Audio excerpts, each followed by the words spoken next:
早晨啊！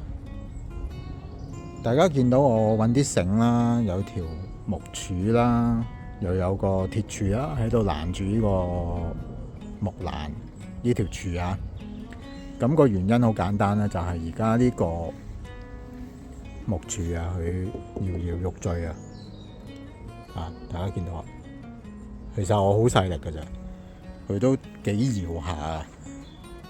咁過咗可能有個冬天啦，佢尤其是大風啦，左右兩邊嘅風都有。唯一個解決方案呢，就係當好似平時嗰啲圍欄嗰啲柱咁樣啦，處理啦，就係掘翻開呢度，買一條木方或者石凳啦、石柱啦，藏入去。最少就藏40至50 cm 嘅，咁就露出都可能要50-60 cm 啦。佢嗰啲好似1.2米高啊，跟住就轉入去呢個，咁嗰個咧就揾石屎密封住佢，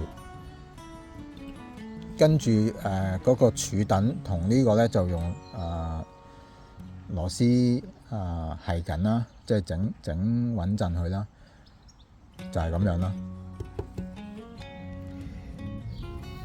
咁掘開咗兩塊磚啦，掘深咗少少泥啊，掘開咗之後呢，咁其實發現佢都係有溶水泥嘅。咁我嘗試揾嗰個螺絲批啦，去測試下佢有其實個水泥幾深。咁呢度咁樣落去都係水泥嚟嘅，呢度都係嘅。但係之前有俾大家睇過啦，一落呢度咧，而家又濕，所以呢度吉落去啦。吉到嘅，即係其實係都係呢個 post 嗰個底，即係藏落去泥嗰度就應該腐蝕晒啦，即係俾雨水啊、剩啊浸淋晒啦，或者有其他嘢啲蟲蟻啊咁咬爛咗啦。咁佢呢個都仲係有結實嘅。OK， 咁而家繼續要做咧，就係將呢個打爛佢啦。咁睇下可以打到幾深啦，去睇下佢本身個水泥可以佢有落到幾深啦。OK， 繼續。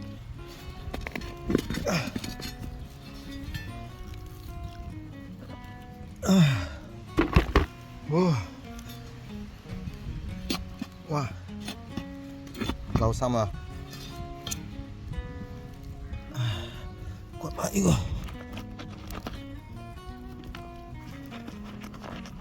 冇啦！大家見到啊，終於掘走晒啲石屎啦。咁大家見到咧，佢呢個木柱咧，其實已經霉晒㗎啦。咁上面呢度就爛咗啦。咁下低咧，咁我咁樣整落去咧，其實都好似水泥咁啊，即係未乾嘅水泥啊！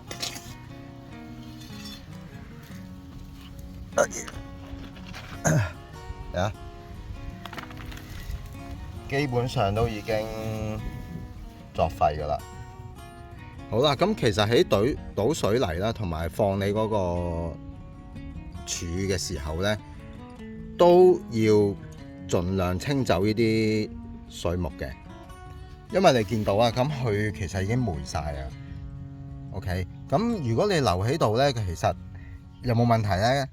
大問題冇嘅，因為你而家嗰個新嗰條柱咧，食嘅石屎咧係圍住呢邊嘅，都食得實嘅。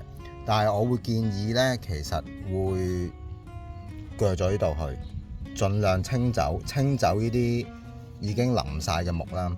咁等嗰邊都可以包含到一啲水泥啦。咁你新嗰條柱咧，你就會食實啲啦。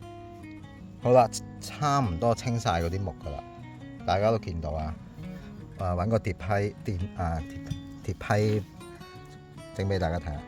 咁呢度已經係石屎啦，不過感覺上聽啲聲啊，好似好薄下。咁啊唔理佢啦。咁即係嗰邊嘅石屎，即係呢個已經係呢個木柱嘅深度啦。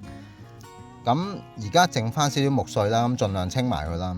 咁其實都夠噶啦，因為我嗰個石柱1米長啦，藏咗入去之後咧，總之周圍前後左右都要有石屎包住佢啦。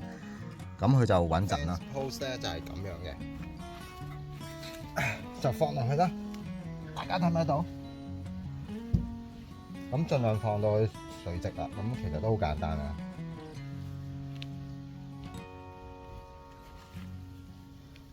大家見到係咪？咁其實佢呢個嘅設計咧，就係有兩個，頭先講過有兩個螺絲位嘅。咁你只要放翻啱，上翻佢相對應要求嘅螺絲咧，咁就得㗎啦。咁啊已經固定到啊。咁大家見到啊，反光啊，但係都幾深下㗎啦，40幾 cm 㗎啦。咁嚟到呢度就1米啦。咁有啲係82啦，我而家晾唔好啊。OK。咁有啲82啦，大概嚟到呢度到啦。OK。咁會好啲，因為你可以藏深多10 cm 啦。咁我而家大概40，鬆啲啦，41、2啦。OK。咁其實都大致上夠嘅，因為我呢個木欄就係都比較簡單嗰隻啦，唔係太重嘅。咁有啲係打橫又有條木方啊，嗰啲就會可能會重身啲啦。咁我哋呢個咧就會可能會易啲啦。咁我企後啲俾大家睇下啦，係啦，就係咁樣啦，突出嚟大概50-60 cm 啦。好啦，放咗呢個repair spurt 之後咧，就預先轉定窿啦，度啱位轉定窿啦，咁就上呢種特製嘅螺絲啊。咁你買呢個repair fence 嘅時候咧 ，repair fan post 嘅時候咧，佢係會有跟建議嘅螺絲嘅，就唔係普通十字頭啊，幾多 cm 幾多 cm 唔係噶啦，就用呢種嘅粗瓦。同埋係用士巴拿上嘅，咁佢就建議用呢個8mm 14 cm 長嘅，咁亦都有10mm 同12 cm、10 cm、14 cm 都有嘅，咁佢就建議用8mm 粗嘅。咁其實佢呢個窿咧，呢邊同另外嗰邊啦，就唔同大細嘅，呢邊就闊啲嘅，嗰邊就細啲嘅。咁嗰邊咧用8mm 新嘅呢種粗瓦螺絲咧係冇問題嘅，用10mm 咧係有啲緊嘅，但係你夾硬扭咧都扭到嘅，但係我就跟佢用8mm啦。咁你預先整好啲位啦，咁你個欄其實而家你唔使一定要100% 垂直嘅。但係如果你而家垂直咗裝上去呢，嗰啲絲位係會準啲嘅。OK， 咁所以呢，我會建議大家，如果你有呢啲嘢啊，或者你有條木方屋企，揾個嘢頂住，晾住佢。OK，咁樣睇啱晒啲位啦，先至轉窿，先至上螺絲會好啲。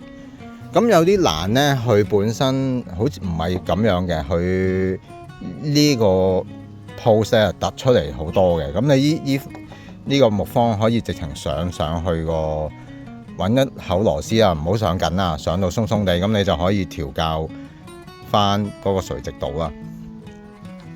咁大家留意啦，咁其實咁舊嘅欄啊，都以我所知，我入嚟都好幾年啦，咁佢本身都有5-6年啦，咁可能都有10年啦。咁所以佢本身已經唔係垂直㗎啦，你唔好期望佢係垂直㗎啦。咁所以如果你 fix 呢個時候你用垂直呢，我覺得有啲不切實際嘅。你應該順住佢成個欄嗰個弧度去處理啦。咁當然啦，即係你如果佢好差嘅話，咁你就要糾正翻少少啦。OK， 好啦，唔好講咁多啦。咁而家就上翻上去啦。咁啊，因為預先轉咗個窿咧，其實都好易上嘅。嗱，攞俾大家睇下啦。OK， 係啦，因為預先有個窿。咁同埋大家咧，盡量畫翻啲位啦，因為你咁樣喐嚟喐去之後咧，唔啱咧，咁就麻煩啦。好啦，咁其實扭唔到啊，一定要用士巴拿噶啦。咁如果你有啲工具啊，有啲轉嘴啊，咁啊方便啲啦。咁但係小心啲啦，因為呢啲木係 soft wood 嚟噶，佢都好舊下噶啦，咁所以要小心啲轉啦。OK。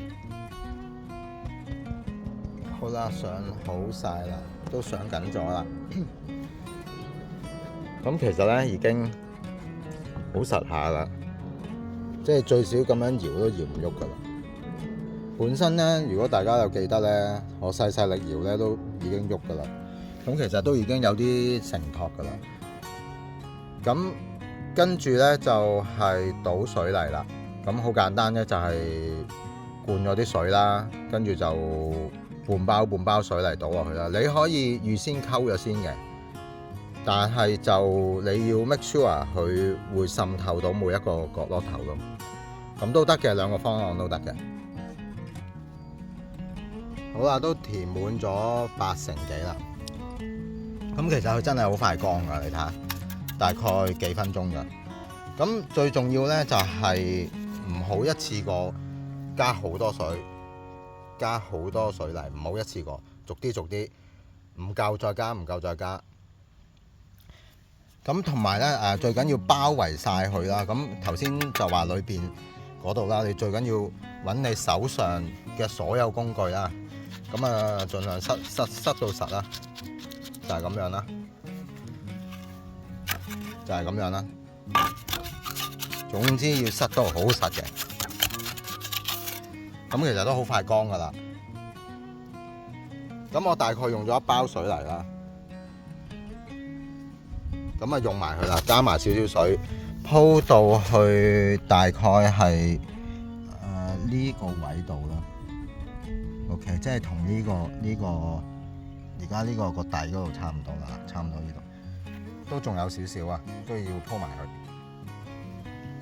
OK， 咁整晒啦。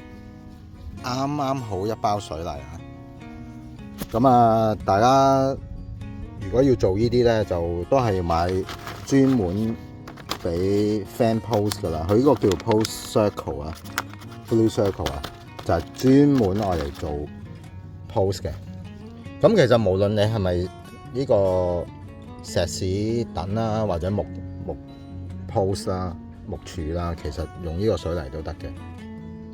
咁其實佢聲稱咧就好快就會乾噶。如果冇睇錯，佢好似唔知半個鐘度咧就差唔多乾噶。大家見到啊，已經乾咗好多噶啦。咁我而家收翻少少啦。咁其實咧大致上 OK 嘅。如果大家見到咧，佢本身原本裏邊有一啲罅隙啦。嗰啲全部爛嘅木清走咗啦，咁同埋側邊啦，咁已經都好穩陣啦，基本上包住咗呢個石柱噶啦。咁其實大家見到都好快乾啊，大概我整完到而家都係幾分鐘噶啦，咁好快乾。今日天氣好啦，咁記住唔好落雨天做啦，咁嗰個乾硬啊等等嘅程度咧就好難控制啦。咁我啱啱用咗1桶水啊，都未用晒啊，仲有咁多，咁由得佢乾啦。咁乾咗之後咧，我會鋪翻呢個磚啦，同埋拱翻啲泥落去啦。咁啊，基本上完工噶啦。OK， 咁其實做呢個修復呢個 fan post 咧，最難咧就係要掘深佢，掘出原本爛咗嘅地方，因為佢有石屎。有水泥包住啊嘛，咁好開頭我以為佢呢個柱唔夠深啦，其實都夠啊，佢都同我而家40啊40幾一樣，差唔多深噶啦。OK。咁其他都係材料嘅啫。咁你揾翻啱嘅材料就得噶啦。咁好啊，咁今日嘅分享係咁多啦。